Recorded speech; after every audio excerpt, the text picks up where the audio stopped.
The SpongeBob SquarePants Movie. Chapter 4. Later that evening, while the good citizens of Bikini Bottom slept in their beds, Plankton launched his evil plan. Using a helicopter jetpack, he took off and flew through the night. When he saw his final destination, he began to chuckle to himself. It's time to put Plan Z into effect. Plankton landed on a dark hill. He turned off his jetpack. Then he stared out at the beautiful castle of seashells and pearls in front of him.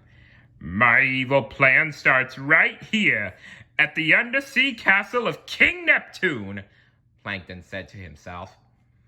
Chuckling with glee, he floated up to the castle's biggest window and peeked inside.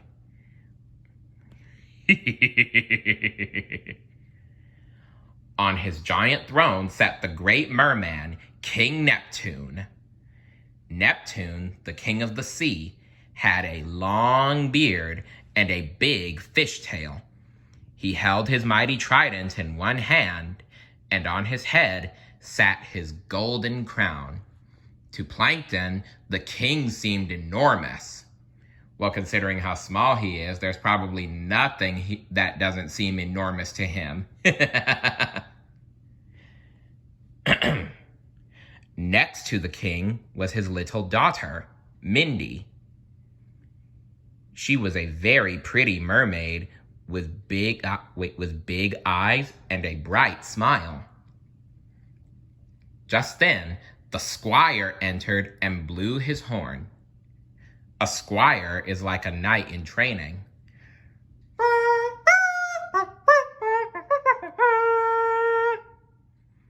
Then he unrolled a scroll and read from it. "Royal court is now in session," announced the squire. "Will the prisoners step forward?" Two tough-looking guards entered. The guards carried in a defeated-looking fish bound in fin cuffs. "So," Neptune began, "you confess to the crime of touching the king's crown." "Yes, but," squeaked the fish. "But what?" yelled King Neptune. "But it's my job, your highness," the little fish replied. "I'm the royal crown polisher." "Yes, and he has to touch the crown to polish it, your majesty." "Well," said King Neptune with a frown, "I guess that means I can't have you fried. So, 20 years in the dungeon it is." "Not cool." "Daddy!" cried Mindy, horrified. She swam over to the fish and unlocked his fin cuffs. The fish bowed politely. "Thank you, Princess Mindy," said the royal polisher. Then the little fish ran away as fast as he could. It was time for the royal polisher to find a new job. "Mindy!" King Neptune roared. "How can you defy me?" "But Daddy, why do you have to be so mean?" "I am the king," said Neptune, pounding his royal trident on the floor. "I must enforce the laws of the sea." "Well, I wish you'd try some love and compassion instead of these harsh punishments," said Mindy. "That would be nice," added the squire. "Oh, yes, most definitely."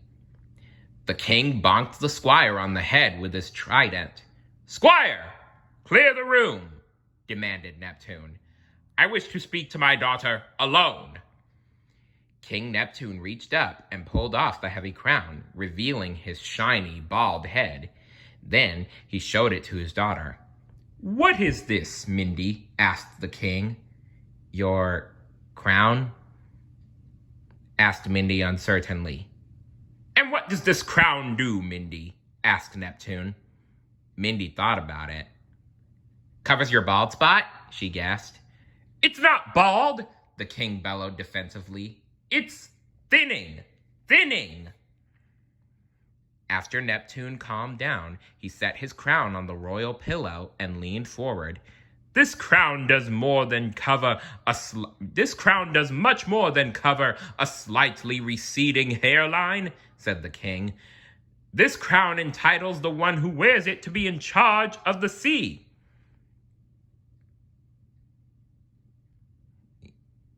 While the king imparted some wisdom on his daughter, Plankton crept into the room. He tiptoed up to the pillow, then, with a wicked chuckle, Plankton snatched the crown and slipped away without anyone noticing. One day you will wear this crown, continued King Neptune. Mindy was horrified. I'm gonna be bald? Thinning! Neptune cried. But the point is, you won't be wearing it until you learn how to rule with an iron fist. Just like your father. King Neptune reached for his crown. His hand grabbed the royal pillow instead. He placed the pillow on his head. Dad, your... Mindy stopped and stared. Crown, she said, pointing. With the pillow drooping over his ears, Neptune picked up a gilded hand mirror and gazed into it. What the? He yelled. He frantically looked around the throne room, but the crown was gone. My crown! Neptune shouted. Ah! The king jumped up from his throne and roared with anger. The king howled and howled like a kid who just had his favorite toy taken away from him. Someone's stolen the royal crown! Guards! Mindy! Help me! Meanwhile, Plankton flew away from the castle with his helicopter jetpack, carrying King Neptune's crown and laughing to himself. I got it! I got it!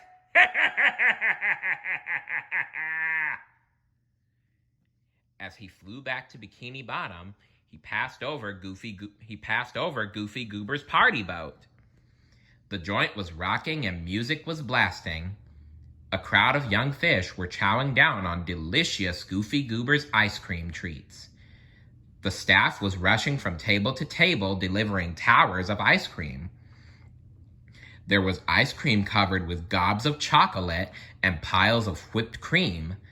Ice cream with sprinkles, nuts, cherry, strawberry, or seaweed toppings, and huge banana splits with up to 5 flavors of ice cream and 2 big bananas.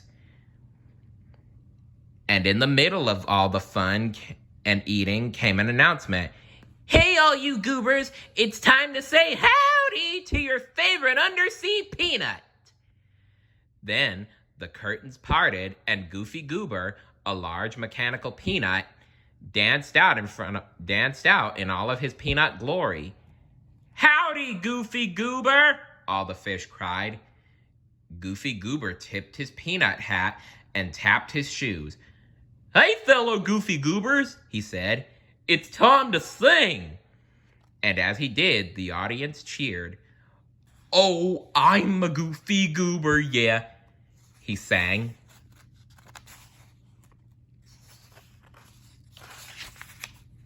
Yeah! Shouted all the little fishes. You're a Goofy Goober, yeah. Yeah! We're all Goofy Goobers, yeah. Goofy, Goofy, Goober, Goober, yeah!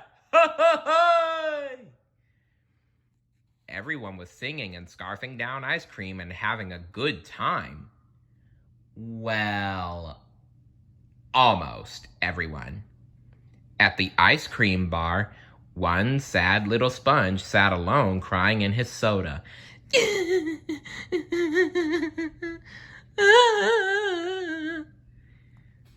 All right, get it together, old boy, SpongeBob told himself. Then he got a brilliant idea. I know. I'll just stop thinking about it.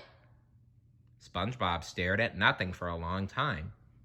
Hey, I actually feel a little better, he said with a smile. I don't even remember why I was sad. Just then, Patrick arrived. The starfish sat down next to SpongeBob at the bar. Hey, said Patrick. It's the new Krusty Krab 2 manager. SpongeBob burst into tears.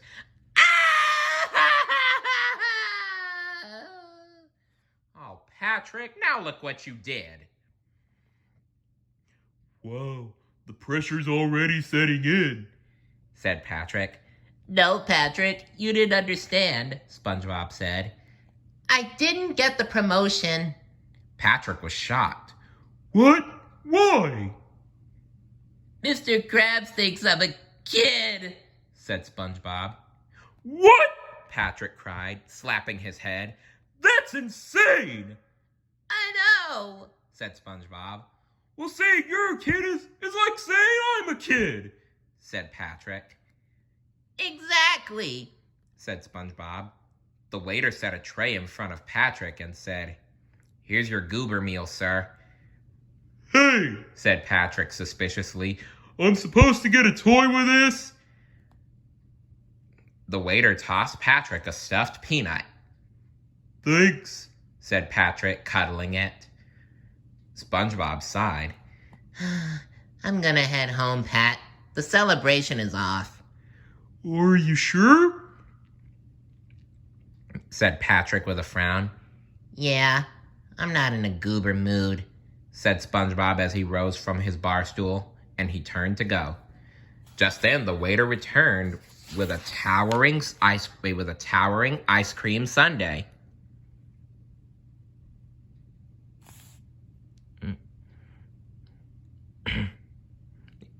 Here's your triple gooberberry sunrise, sir, he told Patrick. Yum, said Patrick as he rubbed his starfish tummy and licked his lips. The wonderful scent of sundae reeled SpongeBob back in. Wow, a triple gooberberry sunrise, huh? said SpongeBob, sitting back down on his stool. I guess I could use one of those. Well, now you're talking, said Patrick, slapping him on the back. Hey, waiter, we need another one over here. Right away, sir, the waiter replied. And so began a night of ice cream eating that SpongeBob and Patrick would never forget. Stay tuned for Chapter 5. See you later. Bye.